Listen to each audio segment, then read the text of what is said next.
Yeah. And two of those girls are getting kids to the Thanksgiving call.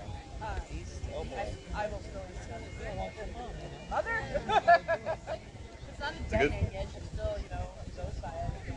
But, Yeah, but now I'm trying to take off a little bit of the load because I'm feeling, that I'm gonna maybe have a blizzard and I'm gonna feel. Hello, everyone.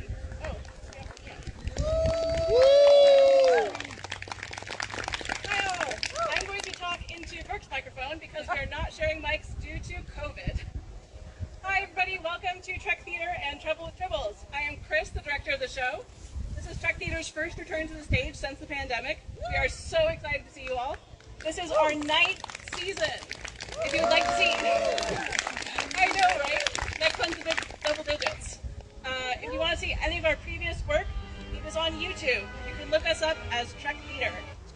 Special thanks for this production go to Julia Curry and Michael Curry Productions. They gave us most of the fur that you're going to see in the production. Thank you.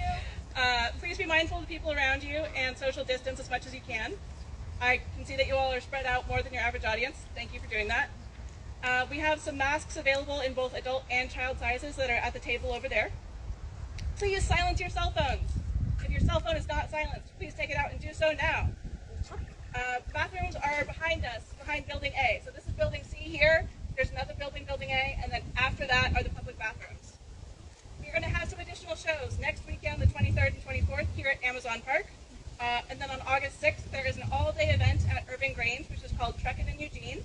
And Trek Theater will be performing there at 3 p.m. Again, Urban Grange. Please spread the word to us, to your friends and family, social media, however you get the word out. And there is a donation jar that is located at the table over there. After the performance, it will be located there again. So please find us. We are also selling magnets for $5, and we have free stickers if you donate. And there is a link to our Venmo, both on trektheater.org and also on the back of your program, if you got a program. Thank you so much, and welcome to the show. Woo!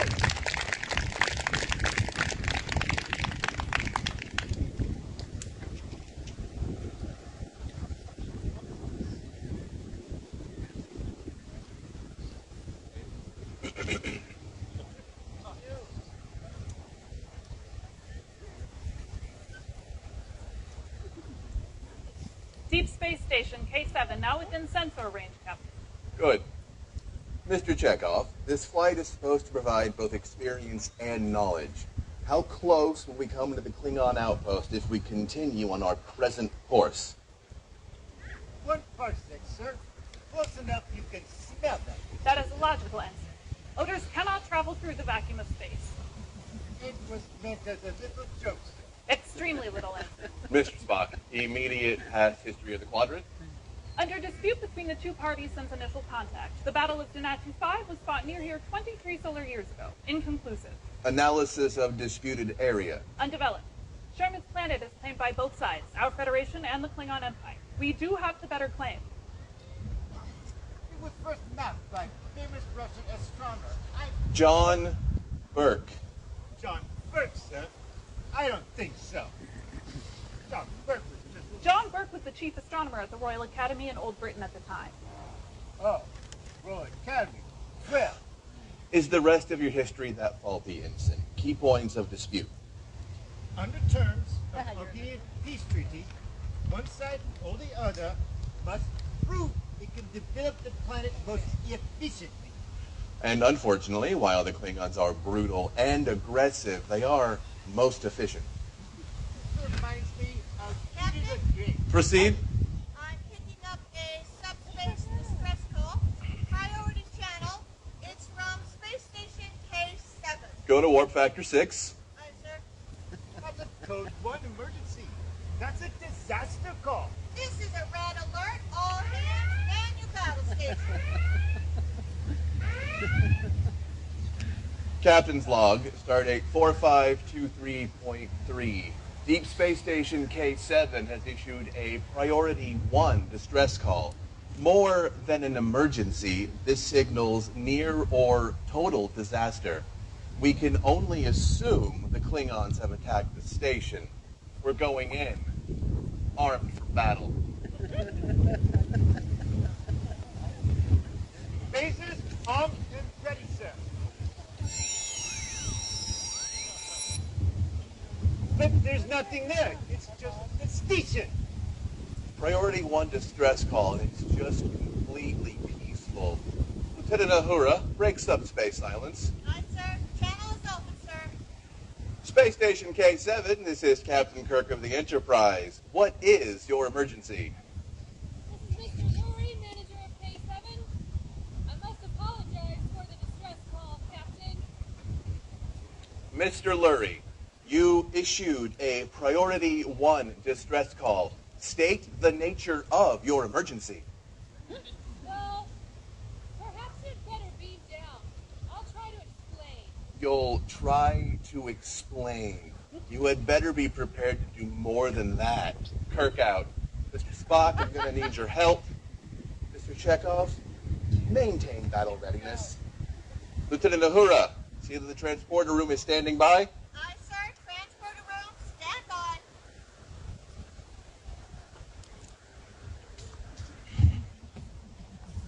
That was great. Oh my gosh, so cute.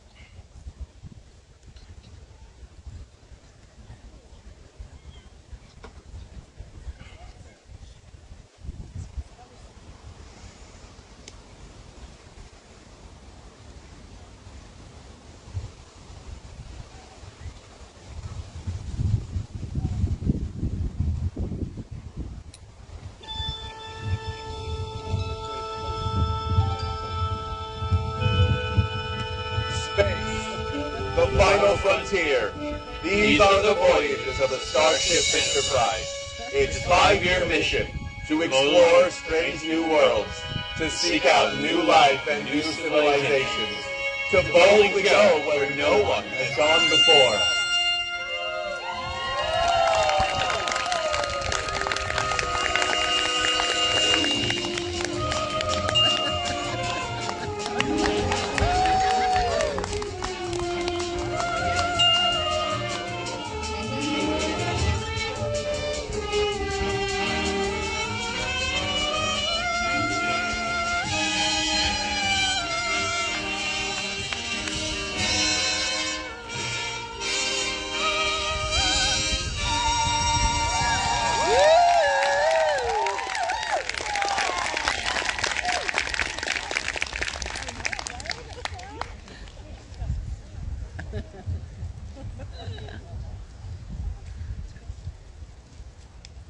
Mr. Lurie, if there's no emergency, why did you issue a Priority 1 distress call? That was my order, Captain.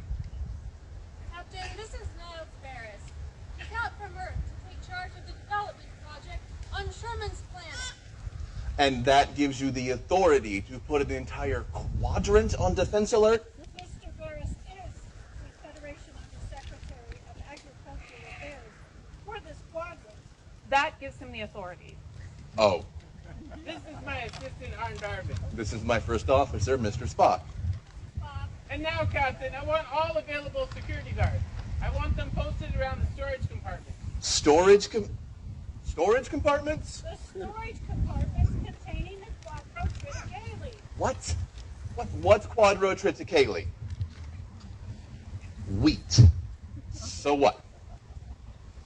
Quadrotriticale is not wheat, Captain. Of course, I don't expect you or Mr. Spock to know about such things, but quadrotriticale is... Quadrotriticale is a high-yield grain, a four-lobed hybrid of wheat and rye.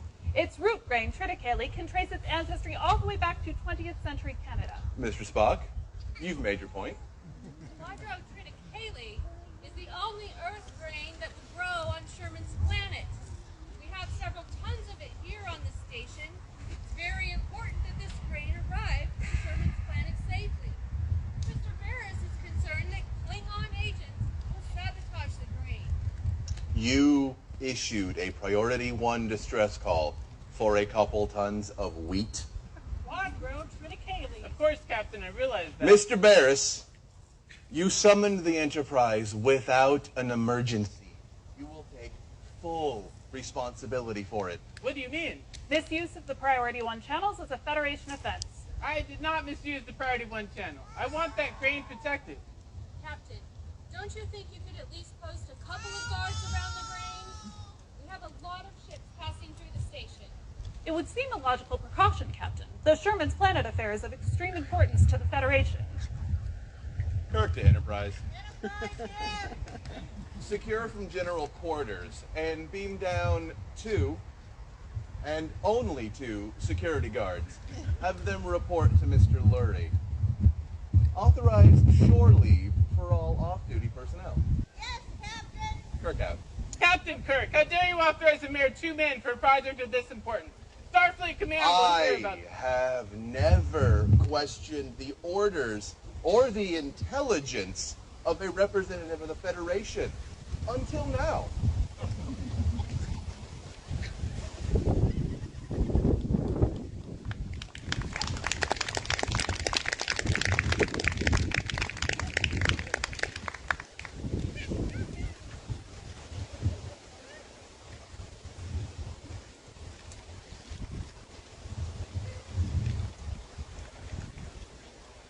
Summoning a starship on a priority A1 channel to guard some storage compartments. Storage compartments of wheat. Nevertheless, Captain, the Klingons would not enjoy seeing us successfully develop Sherman's Planet. I guess not. Oh, I see you didn't waste any time taking shore leave. How often do I get shore leave? She wanted to do a little something. I thought I'd give her a hand. Oh, excuse me. Mr. Chekhov, what do you make of this? Why this? Oh, what a pretty daily. I've heard about this, but I've never seen it before. Has everyone heard of this wheat but me? Not everyone, sir. It is a Russian invention. Ah. I don't want any. I told you before, and I'm telling you again, I don't need any more spike and flame gems. Thanks to you, I have enough spike and flame gems to last me a lifetime. Oh, how sad for you, my friend. You won't find a finer stone anywhere. But I have something better. Surely you want cementarian glow water. I use that to polish the flame gems. You're a hard person to reach. But I have something even better from the far reaches of the galaxy. Surely you want. Not at your price. Oh, what is it? May I hold it? Oh, it's adorable. What is it? My lovely lady. It's a trouble. A tribble? Only the finest creature known to man, excepting, of course, your lovely self. Oh, listen. It's purring. It's purring. It's only saying that I like you. Oh, how long have you done it for? That's what we're trying to decide right now. My friend, 10 credits apiece is a very reasonable price. Now you can see for yourself how much the lovely little lady appreciates the finer things. 1 credit. It won't bite, did it? My friend, transporting animals from one planet to another is against regulations, or weren't you aware of that? Besides, Tribbles have no teeth. Alright, we'll double my offer. 2 credits. Twice nothing is still nothing. Well, if you're not going to take him, I'm going to take him. I think he's cute. 4 credits. Is that an offer or a joke? That's my offer. That's a joke. What? You're an honest person. I'll tell you what I'm going to do. I'm going to lessen my price to 8.5 credits. You're talking yourself out of a deal, friend. 6 credits, not a credit more. 7.5. 7? All right, you robber. 6 credits. None. When can I have them? Right away. Oh, what are you going to sell it for? Well, let's see, little lady. 6 credits, figure a reasonable markup for a reasonable price. Figure 10% markup, 10 credits. Thief! At fact, I'll tell you this one. It's eating my kid. That'll be 10 credits. That happens to be my sample, and I will do with it as I please. And I please to give it to the lovely lady. Oh, I couldn't, could I? I insist. What are you trying to do? Ruin the market? Once this precious little lady starts showing this lovely little Tribble around, you won't be able to keep up with them.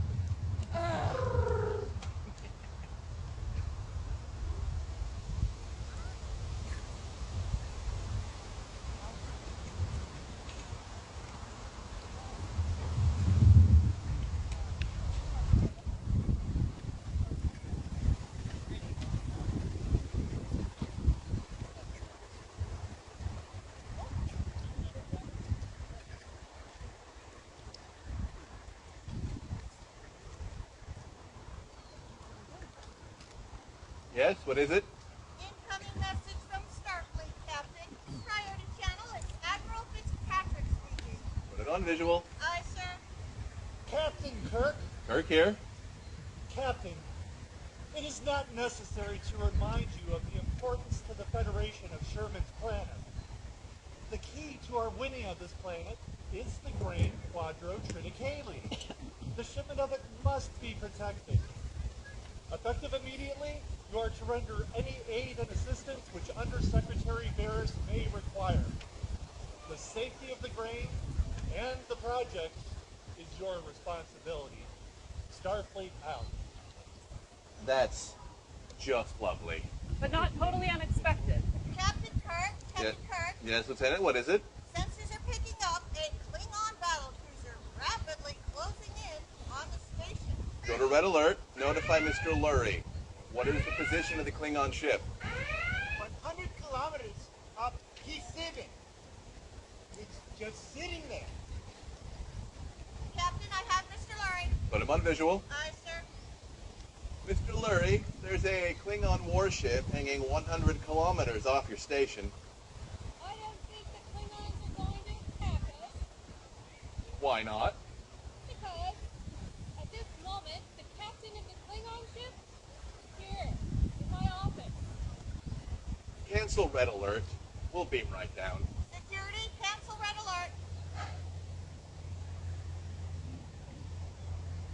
Captain's log, stardate 4524.2. There's a Klingon warship hovering 100 kilometers off Space Station K7, while its captain is waiting in the station manager's office. Their intentions are unknown.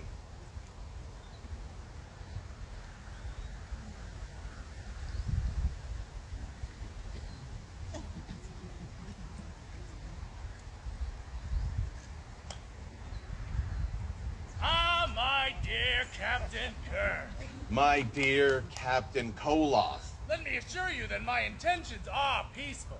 As I've already told Mr. Lurie, the purpose of my presence here is to invoke shore leave rights. Shore leave? Captain, we Klingons are not as luxury-minded as you Earthers.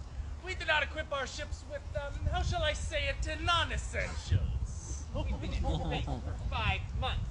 What we choose to do as recreation is our business. And I might also add that under the terms of the Organian Peace Treaty, you cannot refuse us. Yes, well, I don't make those decisions. Mr. Lurie is in charge of those matters. Captain, may I speak to you? I don't want them here, but I don't have the authority to refuse. Well, I have the authority to act, and I'll use it. My dear Captain Koloth, you may indeed bring your men down on shore leave, but only 12 at a time. And I assure you that for every man you bring down, she'll have one security guard. There will be no trouble. Captain Kirk, there's been no formal declaration of hostilities between our two respective governments. So naturally, our relationship will be a peaceful one. Let's both take steps to keep it that way. Of course!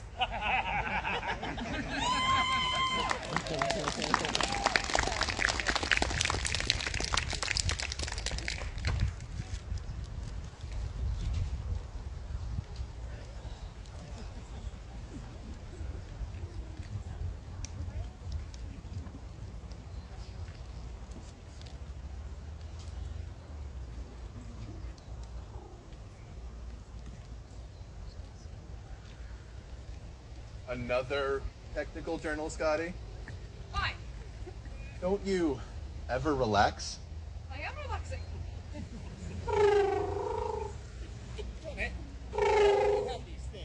Well, since yesterday, Doctor, this morning, I found out that they have had babies. Well, let's get yourself party. Lieutenant, are you running a nursery? Well, sir, I had intended to, but the Tribbles had other plans. Did you get those on the station? Yes, sir. A most curious creature, Captain. Its trilling seems to have a tranquilizing effect on the human nervous system. Fortunately, of course, I am immune to its effects. Mind if I take one of these down to the lab? See what makes it tick. All right, Doctor, but if you're going to dissect it, I don't want to know about it. Don't worry, I won't harm a hair on its head. Wherever that is. Hey, Lieutenant, seeing that you're giving them away anyway, could I have one? Oh, sure. I think they're old enough now. Go ahead. Ridge, Detective Kirk. Kirk here. Mr. Basis of Channel E needs to speak to you, sir. Pipe it down here, will you, Mr. Chekhov? Here's the Barris. Is on. Yes, Mr. Barris. What can I do for you? Kirk, the station is swarming with Klingons. I was not aware, Mr. Barris, that 12 Klingons constitutes a swarm. Captain Kirk, there are Klingon soldiers on this station. Now I want you to keep that grain safe. Mr. Barris, I have guards around the grain. I have guards around the Klingons. The only reason those guards are there is because Starfleet wants them there. As for what you want, it's been noted and logged. Kirk out. Captain, may I ask where you'll be? Sick bay. A headache.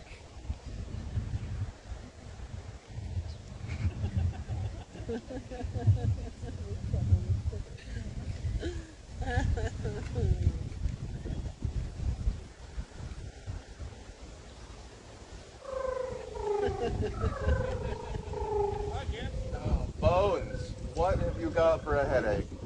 Let me guess. Klingons? Paris? Both? How many of these did Uhura give you? Just one. What, you've got 11? You noticed that too, huh? Here, so I'll take care of it. Okay. How do they? I haven't figured that out yet. As far as I can figure, 50% of its metabolism is geared towards reproduction. You know what happens when you feed a hungry tribble? You get a fat tribble? No. You get a bunch of hungry little tribbles. Well, Bones, all I can suggest is that you open up a maternity ward. Ah.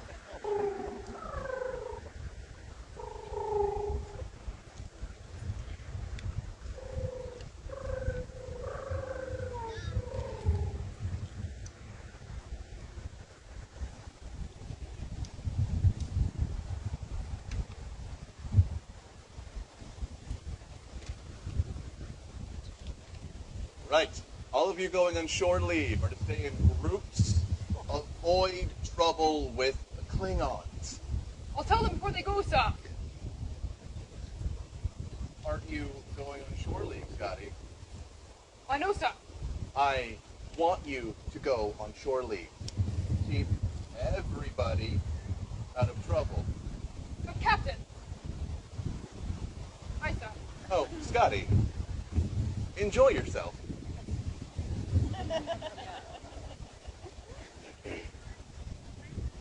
Energize.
charming little Tribble?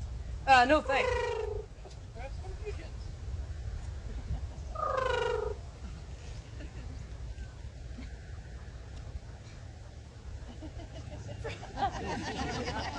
Can I interest you in a harmless little Tribble? Get that thing away from me! Oh, God, sorry, I've never seen one like that before. Take that parasite away. But it's only I said take it away! Fred, can I interest you in another little transaction? This time a Tribble or a small? Tribble. Indeed. A Tribble? How are you gonna get off that Tribble? This is vodka. Where I come from. That's soda pop. This is a good drink for a man. Scotch. Aye. It was invented by a little lady in Leningrad. Earthers like those fuzzy little things, don't they? Oh, yes. Frankly, I've never liked earthers. They remind me of Regulan bloodworms. That's slime ball. Easy, lad. Must be more forgiving. No, wait. I just remembered. There is one Earthman that doesn't remind me of a Regulan bloodworm. That's Kirk. Regulan bloodworms are soft and shapeless. But Kirk isn't soft. Kirk may be a swaggering, overbearing, tin-plated dictator with delusions of godhood, but he isn't soft. Take it easy, lad. Everybody's entitled to an opinion. That's right. And if I think that Captain Kirk is a Delevian slime devil, well, that's my opinion, too. Don't do it, mister. Everybody called me gifted. Get it? That's not what we're writing for. What? We got to take a few insults now. Of course, Captain Kirk deserves this ship. We like the Enterprise. We really do. The old rust bucket's designed like a garbage scow. Half the quantum notion. That's why they're learning Klingon.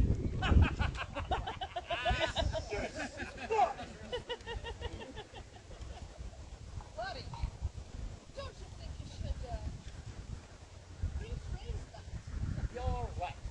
I should rephrase that. I didn't mean to say that the Enterprise should be hauling garbage. I meant to say that it should be hauled away as garbage.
Captain's log, stardate 4525.6. A small altercation has broken out between the Klingon crew and members of the Enterprise crew aboard Space Station K7. I am forced to cancel shore leave for both ships.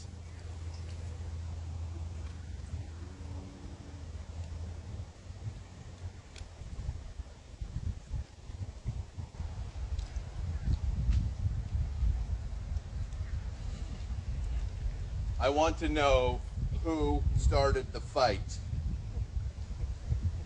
Waiting. Ensign Taba. Who started it? I don't know, sir. All right. Chekhov. I know you. You started it, didn't you? I did not, sir. Who did? I don't know, sir. Don't know, sir. I want to know who threw the first punch. All right? You are all restricted to quarters until I find out who started it. Dismissed. Scotty, not you. You were supposed to prevent trouble, Mr. Scott. Hi, Captain. Who threw the first punch? Mr. Scott? I did, Captain. You did, Mr. Scott. What caused it, Scotty? They insulted us, sir. That must have been some insult. It was. You threw the first punch. I Chekhov wanted to, but I held him back. You held. Why did Chekhov want to start a fight? Well, the Klingon, sir. Is this off the record? No, this is not off the record. Well, Captain, the Klingons called you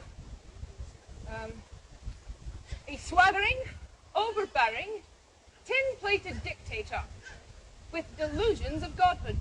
Is that all? No, sir, they also compared you with the Danubian slime devil. I see. And then they said I get the picture, Scotty. Yes, sir. And after they said this, that's when you hit the Klingons. No, sir. No. No, I didn't. Well, you told us to avoid trouble. Oh! And after yes. all, I didn't feel it was worth fighting about. I mean, we're big enough to take a few insults. What was it that caused it? They called the Enterprise a garbage scow. Sir. I see. And that is when you hit the Klingons. Yes, sir. You hit the Klingons because they insulted the Enterprise. Not because they... Well, sir, this was a matter of pride. All right, Scotty. Dismiss. Oh, Scotty, you're restricted to quarters until further notice. Yes, sir. Thank you, sir. That'll give me a chance to catch up on my technical demos.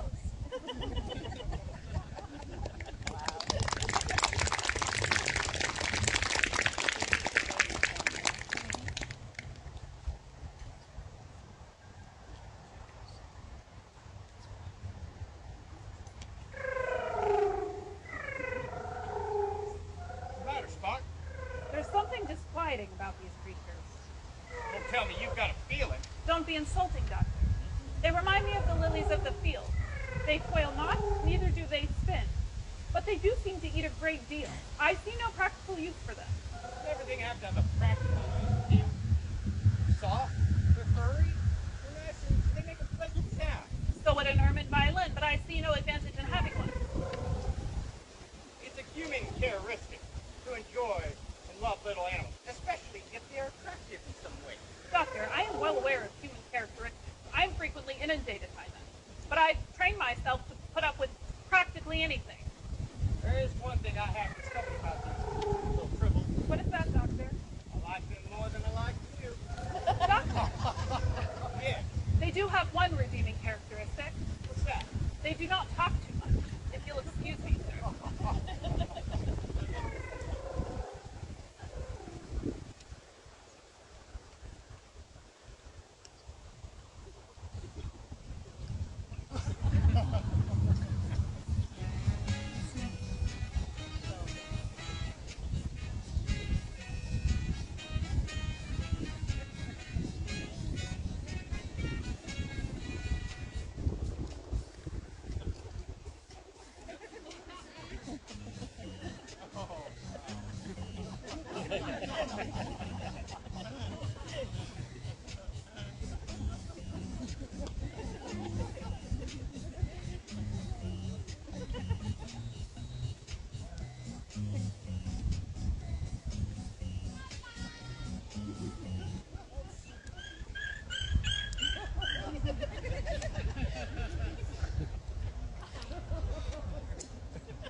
Dr. McCoy, would you mind coming up to the bridge?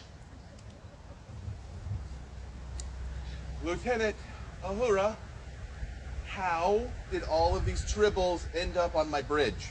Oh, I don't know, sir. They do seem to be all over the ship, though. Dr. McCoy. Don't look at me. It's the Tribbles that are breeding. I'm telling you, if we don't get them off this ship, we're going to be hip deep in them. Explain that. Well, from what I gather, they are born asexual. And they are born pregnant, is what I mean. And that's quite a time saver, I'll tell you Oh, what. sure, but really. And they're born asexual, breeding at will, it seems. Which is, whew, what a will. Captain, I'm forced to agree with the doctor. I've been running computations on their rate of reproduction. The figures are taking an alarming direction. They are consuming our supplies and returning nothing. Oh, but they do give us something, Mr. Spock. They give us love. Well, Cyrano Jones says a Tribble is the only love money can buy. Too much of anything, Lieutenant. Even love isn't necessarily a good thing. Yes, Captain. Get the maintenance crew to clean up the entire ship, and then contact Mr. Lurie and tell him I'm beaming down. Aye, sir. Have him find Cyrano Jones and hold him. Aye, aye. And get these Tribbles off my bridge. Oh, yes, Captain.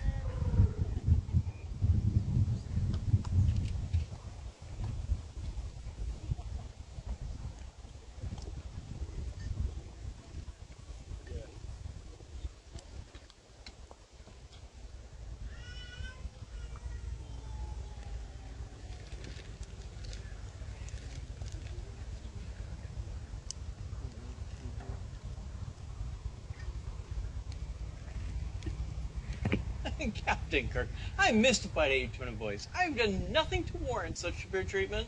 Oh, really? Surely you must have realized what would happen if you removed the Tribbles from their predator-filled environment into an environment where their natural multiplicative proclivities would have no restraining factor. Of course. What did you say? By removing the Tribbles from their natural habitat, you have, so to speak, removed the cork from the bottle and allowed the genie to escape. Ah, if by that you mean do they breed quickly? Of course. That's how I maintain my stock. And at 6 shreds a head, well, that is a body, it adds up. Now, excuse me. You should really sell an instruction and maintenance manual for those things. If I did that, what would happen to one's search for knowledge? Well, I must be attending to my ship. Au revoir.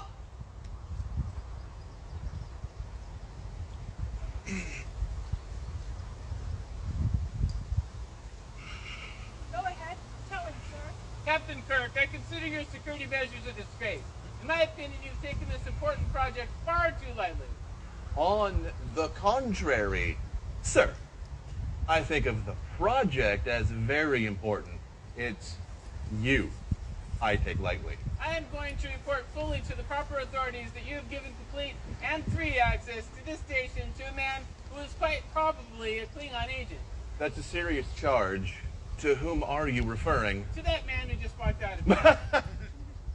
Cyrano Jones, a Klingon agent. You heard me. Oh, I heard you. He simply could not believe his ears.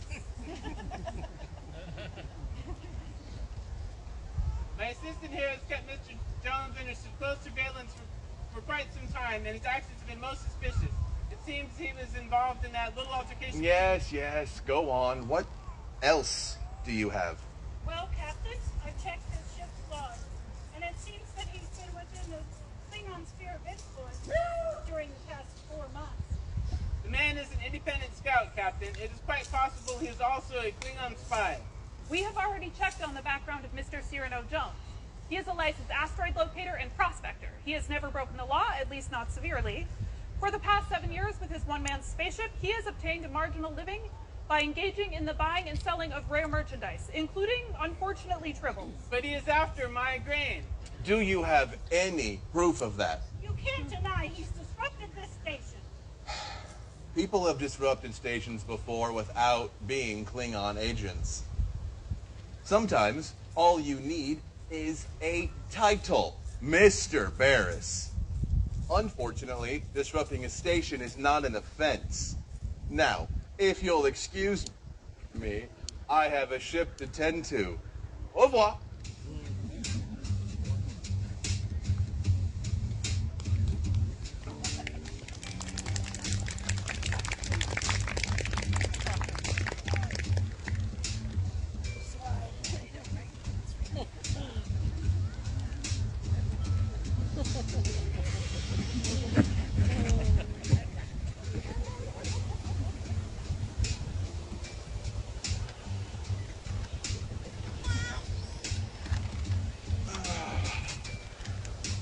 My chicken sandwich and coffee.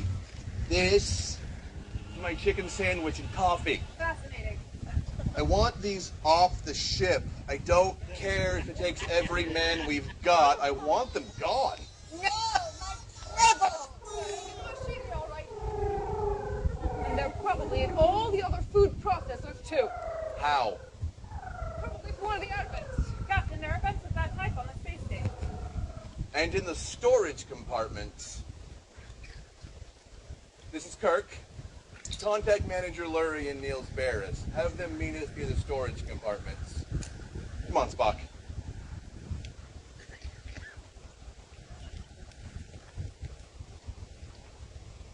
Energize.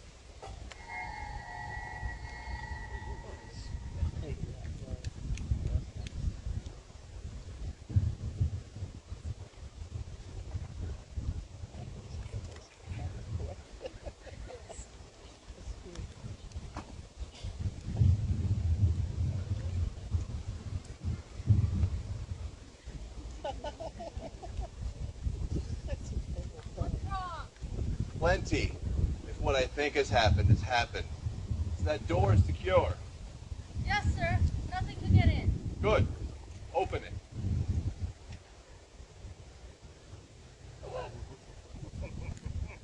I can't, sir. It seems to be stuck. Here, let me try.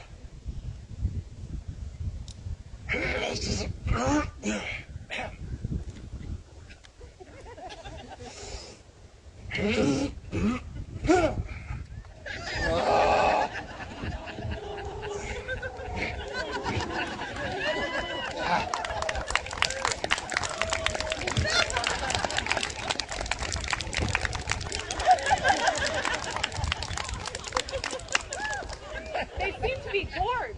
Gorged? On my grain?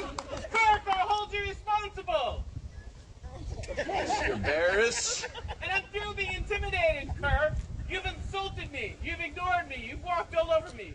You've abused your authority and you've rejected my request. And this is the result of it. I'm going to hold you responsible. Mr. Barris, I'll hold you in irons if you don't shut up. Captain! I figured it out. All we have to do is quit beating them. We quit beating them, they stop breathing. Now you tell me? Captain, this Tribble is dead. And so are these. A lot of them are dead. Some of them are still alive, though. Not for long. The logical assumption is there is something in the grain. Yes. Bones. I want the grain, the tribbles. I want everything analyzed. I want to know what killed these tribbles. I haven't even figured out what keeps them alive yet. If I find anything out, I'll let you know. That isn't going to do you any good, Kirk. This project is ruined, and Starfleet Command will hear about it. And when they do, they will hold a board of inquiry, and they will roast you alive. And I will be there to enjoy every minute of it. Well, until that inquiry, I am still the captain. And as captain, I want two things done. First, find Cyrano Jones. And second, book that door.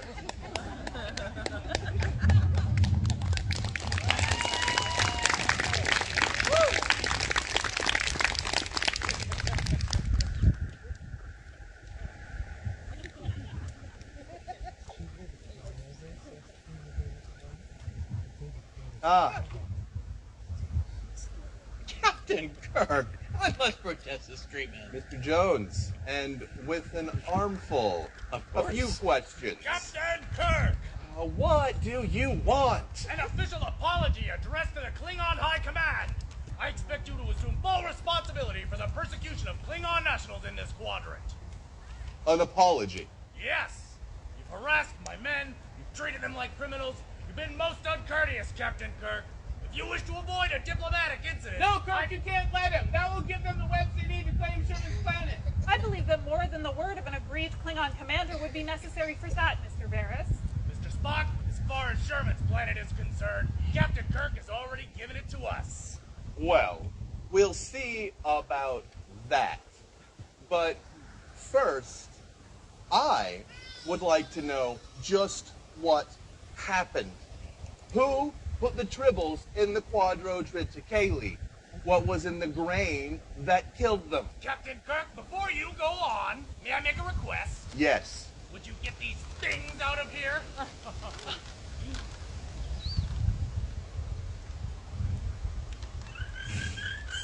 Remarkable. Hold on a minute. I thought you said Tribbles like everybody. They do, but don't understand it. The last time I saw one act that way was at the bar. What was in the bar? Klingons. Him for one.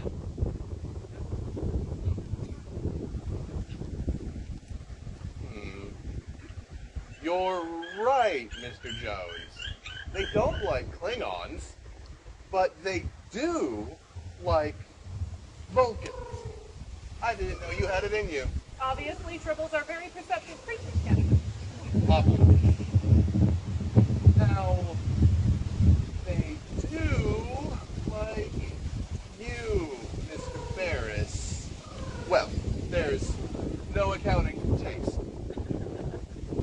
They don't like you, Darvin. I wonder why.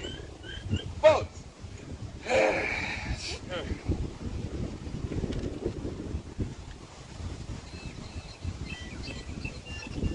Heartbeat wrong. What? Chris? Yes! This man is a Klingon! A Klingon! I wonder what Starfleet Command will have to say about that. What about the grain, Bones? Oh, yes. It was poison. Poison? Yes!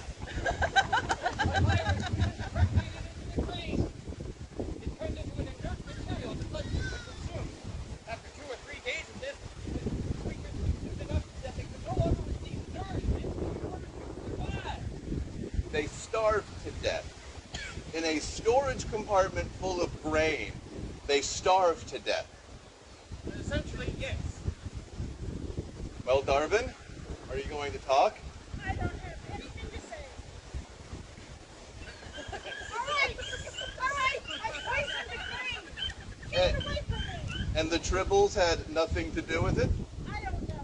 I've never seen one of those fuzzy, miserable things before in my life, and I hope I never see one again. I'm certain that could be arranged, Darvin. Guard! If you'll excuse me, Captain. Captain Koloff, about that apology. Yes. You have 6 hours to get your ship out of Federation territory. You know, I think I could learn to like Tribbles.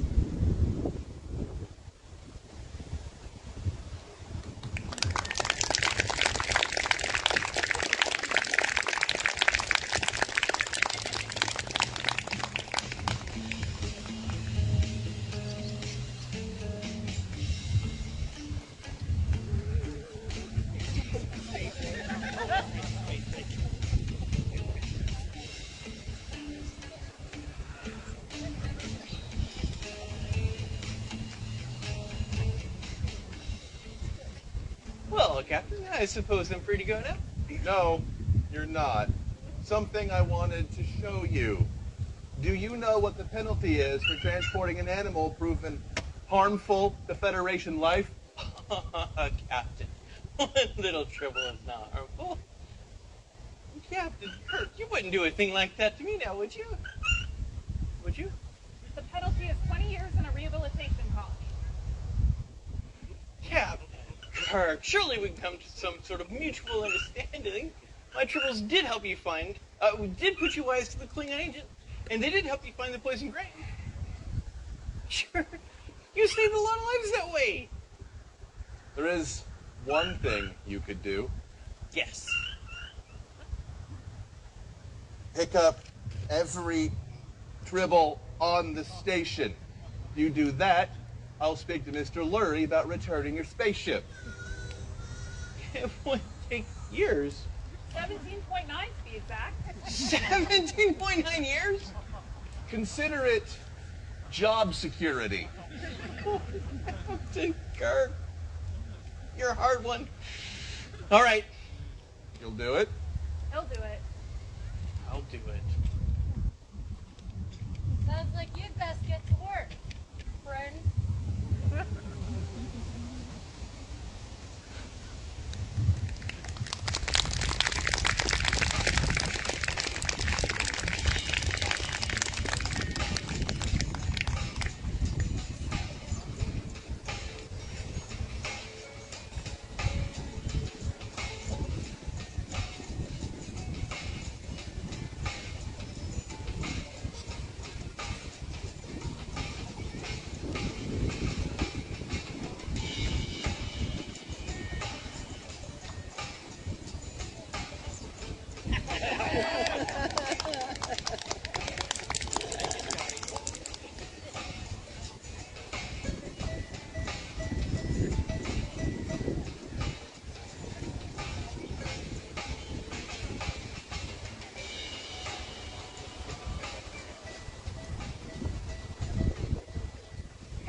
Good. That means Sherman's planet will get its grain. Only a few weeks late. Don't see any Tribbles around here. You won't find one on the entire ship, Captain. Bones, how'd you do it? I cannot take credit for another man's work. Scotty did it. Scotty, where are the Tribbles? Oh, well, it was really Mr. Spock's recommendation. Of course. Spock? Based on computer analysis, of course, taking into account the possibilities of... Gentlemen, I don't want to interrupt this mutual admiration society, but I'd like to know where the Tribbles are. Tell them, Spock. Well, it was Mr. Scott who performed the actual engineering. Scotty, where are the Tribbles? I used the transporter, Captain. You used the transporter. Aye. Where did you... You didn't transport them into space, did you, Scotty? Captain! That'd be inhuman. Where are they? I gave them a good home, sir. Where? I gave them to the Klingons, sir.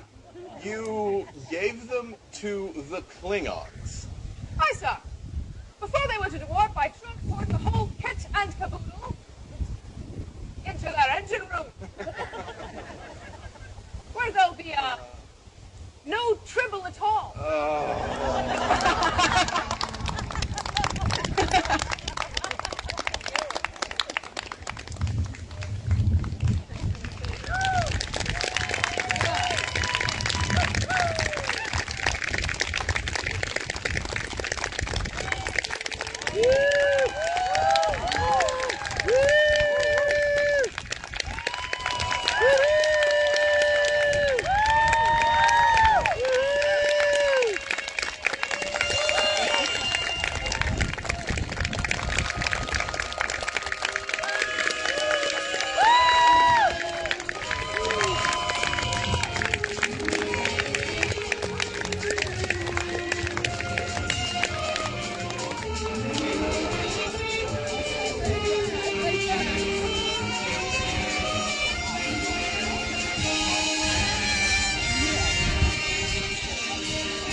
was all convinced the Starship Enterprise, the trader brought aboard some furry little guys. Fuzzy, fuzzy, the fuzzy, and who ripped the plane up and gave a little turn. The crew all fell in love. It seemed so great until it had a baby, which had a baby.